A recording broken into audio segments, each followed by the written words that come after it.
look at programs to affect barriers to participation, it's important to understand what those barriers are. So it could be disposable income, a lack of disposable income. So if you're going to provide a session, but they've got to pay for that session, then the levels of disposable income are going to be a trigger here. Levels of educational attainment, occupational status. So what profile do the parents come from? Have they got high profile jobs? Or are they employed? Aren't they employed? Social class. So which parts of the community are they from? Some would say there's no such thing as a social class these days. However, our communities would demonstrate otherwise. Culture. Where are you from? What does that word mean to you? Where are you from? What are your values? Is sport part of the culture within that community? The benefits of health and well-being, are those principles embedded in the culture? Is it the norm? Ethnicity. So communities reflect a number of different ethnic groups. So ensuring that some groups are quite secluded and operate outside of community groups and on their own and can feel quite isolated.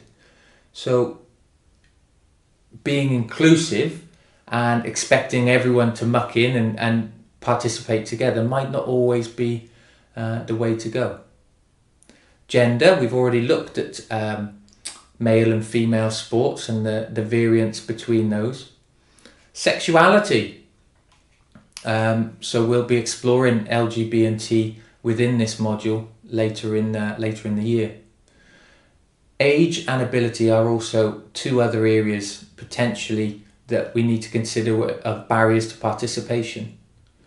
So the ability, sporting ability, but age, those we shouldn't just discard over 65s and put them on the scrap heap. Well, that might be, you can't just go and deliver an activity for 65 plus that you would expect a primary school child to do.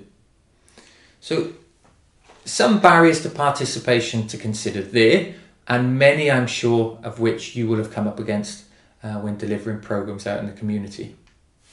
To use a theoretical model, we can frame those barriers and they can be categorized by physical, location of facilities, activities and services, and access into those activities and services. Economic, so affordability, cost and perceived value at the cost. Motivational, absence of value in activity or perceived image of activity. Cultural, direct conflicts, codes, customs and conventions or values. And political, finally, is the alienation from the existing choice of provision. Now it's important to note how I've characterised these barriers. Your first assessment within this module will be an essay on barriers to participation, and we'll be inviting you to use a theoretical model to frame the main body of that essay. And this, I think, is a great example of how you might be able to do that. So I'll leave it up to you to find out who framed this, but of course you're going to have to reference it as appropriate.